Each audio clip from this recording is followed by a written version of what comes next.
Hello everyone, welcome back to the channel. So today I'm going to tell you about Snapchat unable to open camera problem. If you are using Snapchat and you are getting a problem to open your Snapchat app, so let's see how can you do it. If you are seeing this type interface, you can easily solve it. For this, you just have to keep a long press on Snapchat app, then select info, and here you select permissions. And here just scroll down and look for camera, select it, and here you just have to select allow only while using the app. If you won't find the setting here, so do a second step which is open settings, and here just look for apps.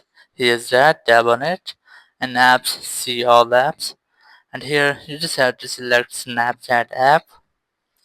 Here's Snapchat, just tab on it, then select permissions, then select camera, and here you just have to select allow only while using the app. Just tap on it, and after doing that you will be able to use Snapchat app. Thank you very much for watching the video. Until next video, bye bye.